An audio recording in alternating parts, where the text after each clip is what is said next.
O Senhor esteja convosco. Ele está no meio de nós. Proclamação do Evangelho de Jesus Cristo segundo João. Glória a vós, Senhor. Estava próxima a Páscoa dos judeus e Jesus subiu a Jerusalém. No templo, encontrou os vendedores de bois, ovelhas e pombas e os cambistas que estavam aí sentados. Fez então um chicote de cordas e expulsou todos do templo, junto com as ovelhas e os bois. Espalhou as moedas e derrubou as mesas dos cambistas. E disse aos que vendiam pombas: tirai isto daqui, não façais da casa de meu pai uma casa de comércio. Seus discípulos lembraram-se mais tarde o que a Escritura diz: o zelo por tua casa me consumirá. Então os judeus perguntaram a Jesus: que sinal nos mostras para agir assim? Ele respondeu: destruí este templo e em 3 dias o levantarei. Os judeus disseram: 46 anos foram precisos para a construção deste santuário, e tu o levantarás em 3 dias? Mas Jesus estava falando do templo do seu corpo. Quando Jesus ressuscitou, os discípulos lembraram-se do que ele tinha dito e acreditaram na Escritura e na palavra dele. Palavra da salvação. Glória a vós, Senhor. Queridos irmãos, por trás dessa festa da dedicação da igreja de Latrão, da Basílica de Latrão, existe uma teologia muito rica, muito profunda sobre a casa de Deus, sobre o lugar onde Deus habita. Nos povos antigos, da mesma época do povo de Israel, todos eles tinham relatos sobre a criação do mundo. Todo povo tem a sua própria história, o seu próprio mito da criação do mundo, as chamadas cosmogonias. E nas cosmogonias da antiguidade, Deus criava o mundo, né, os deuses, né, numa luta, criavam o mundo.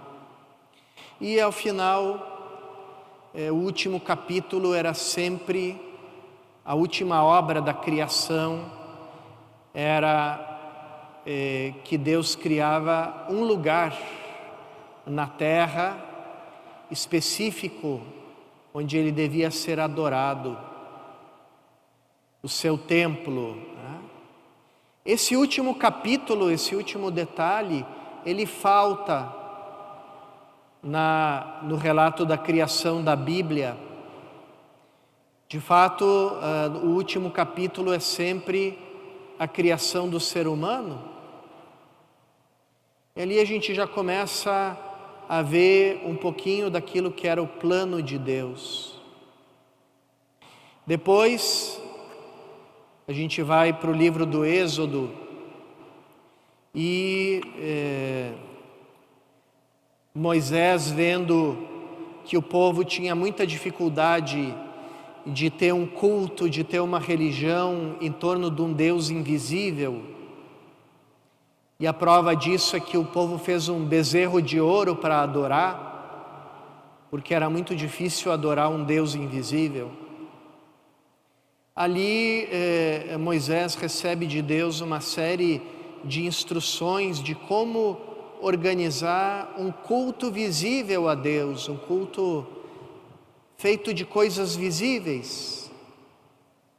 E o lugar, por assim dizer, que representa a habitação de Deus, ele é construído em forma de uma tenda, ou seja, de uma habitação provisória.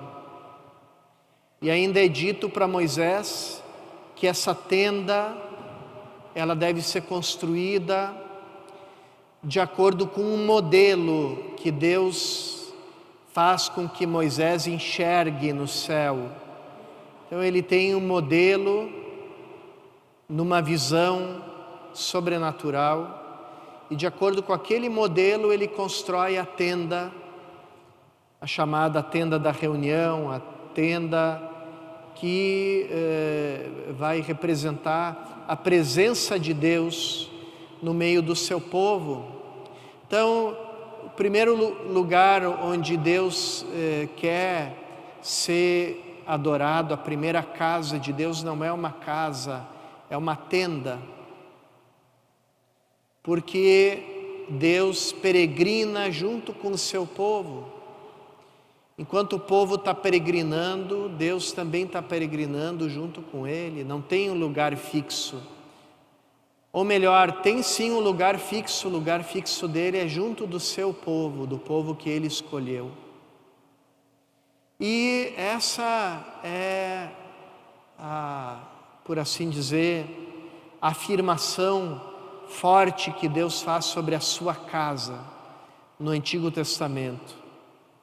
E um pouco disso a gente tem até hoje. A palavra paróquia, que representa essa porção da nossa igreja, que fica num determinado bairro, uma determinada região, aqui como a nossa paróquia, São Francisco de Assis. O que quer dizer paróquia, a palavra paróquia? Quer dizer justamente uma tenda, um lugar provisório, um lugar justamente para quem está peregrinando, porque aqui não é a nossa morada definitiva. Todos nós somos estrangeiros e peregrinos no mundo. Nossa pátria definitiva não é aqui. E aqui, irmãos e irmãs, me vem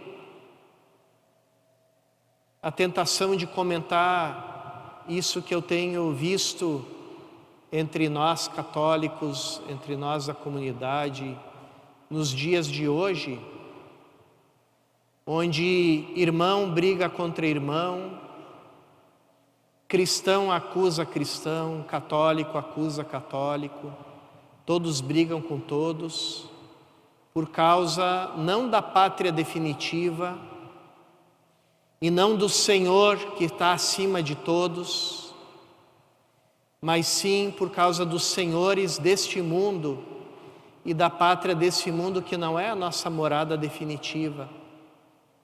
Então, mais uma vez, a gente vê com grande dor a pátria definitiva sendo trocada pela pátria provisória, o bem eterno sendo trocado pelo bem finito, pelo bem que termina. E por acaso isso não é de novo que nós estamos enchendo o templo de Deus, que é a igreja, ou seja, todos nós? Será que nós não estamos enchendo de novo esse templo com bois, com ovelhas, com moedas, com mercadorias? Será que Jesus outra vez vai ter que pegar no chicote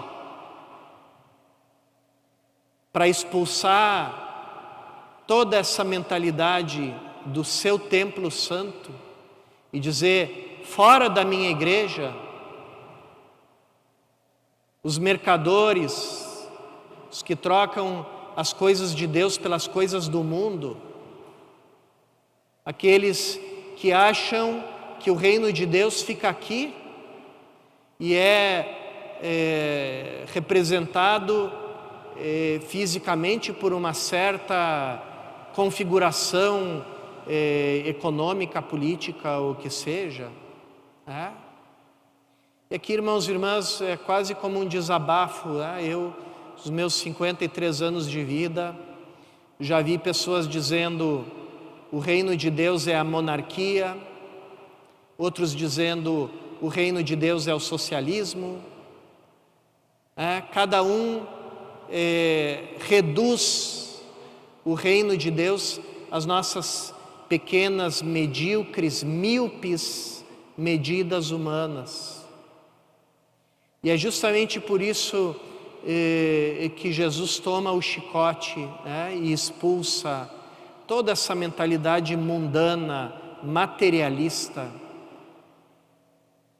que só pensa nas coisas aqui de baixo do seu templo santo e afirma: o meu templo é aquele que vocês vão destruir ali na cruz e que em 3 dias eu vou levantar de novo.